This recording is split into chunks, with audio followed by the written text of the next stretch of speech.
মকর রাশির জাতক জাতিকারা মে মাসে কি আপনার জন্য খুলে যাবে সাফল্যের দরজা, নাকি অহংকার আর অবহেলাই আপনাকে পিছিয়ে দেবে? জানতে হলে ভিডিওটি একদম শেষ পর্যন্ত দেখুন।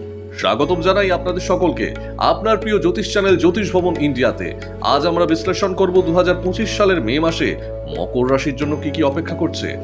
মকর রাশির জাতক জাতিকাদের জন্য মে মাসটি হতে চলেছে কর্মক্ষেত্রে উত্থান এবং ব্যক্তিগত জীবনের সামঞ্জস্য বজায় রাখার সময়।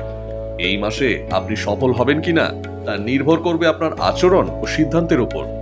কর্ম ও ব্যবসা। মে মাসে আপনার কর্মজীবনের অধিপতি তৃতীয় ঘরে উচ্চ অবস্থানে থাকবেন। এর ফলে কর্মক্ষেত্রে আপনার সাফল্যের সম্ভাবনা অনেক বেশি। বিশেষ করে যাদের কাজ ভ্রমণ সংক্রান্ত তাদের জন্য সময়টি অত্যন্ত শুভ। ব্যবসায়ীদের জন্য প্রথম মাসের 7 দিন একটু দুর্বল সময়, তবে 7ই মে থেকে 23শে মে পর্যন্ত ব্যবসায় ভালো অগ্রগতি দেখতে পাবেন। শিক্ষার দিক থেকে মে মাস গড় মানের ফল বয়ে আনবে, তবে যারা একাগ্রতা ধরে রাখবে এবং কঠোর পরিশ্রম করবে তাদের জন্য সময়টি ইতিবাচক। পারিবারিক জীবনে মে মাসে সাধারণত শান্তি বজায় থাকবে, তবে যদি পারিবারিক বিষয়গুলোকে হালকাভাবে নেন বা অবহেলা করেন তাহলে ছোট বিষয় বড় ঝামেলার কারণ হতে পারে। পরিবারের সদস্যদের সঙ্গে কথাবার্তায় সংযম বজায় রাখা উচিত। ভালোবাসা ও দাম্পত্য জীবন। প্রেমের দিক থেকে মে মাস তুলনামূলকভাবে স্থিতিশীল। পঞ্চম ভাবের অধিপতি শুক্র তৃতীয় ঘরে থাকায় প্রেমে সামঞ্জস্য থাকবে, তবে অহং বা অতিরিক্ত আশা নিয়ে সম্পর্ক চালালে সমস্যার সৃষ্টি হতে পারে। সম্পর্ক টিকিয়ে রাখতে নম্র ও শ্রদ্ধাশীল থাকুন। আর্থিক অবস্থা। মে মাসে অর্থভাগ্য একটু মিশ্র।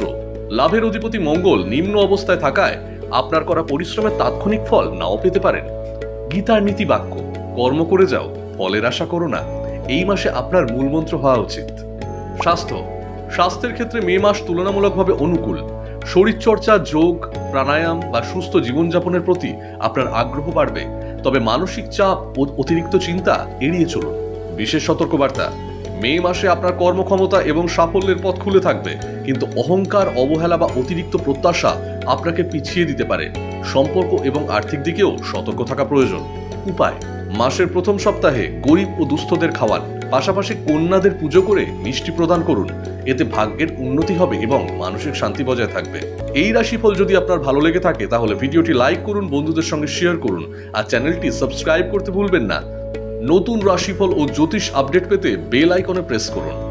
যদি আপনি কুণ্ডলী, প্রেম জীবন, বিবাহ, কেরিয়ার, ব্যবসা বা সন্তানের সমস্যা সমাধান খুঁজছেন তাহলে আজই যোগাযোগ করুন জ্যোতিষ ভবন ইন্ডিয়ার অভিজ্ঞ জ্যোতিষীদের সঙ্গে। বিস্তারিত তথ্যের জন্য নিচে দেওয়া যোগাযোগ নম্বরে কল করুন অথবা হোয়াটসঅ্যাপ করুন।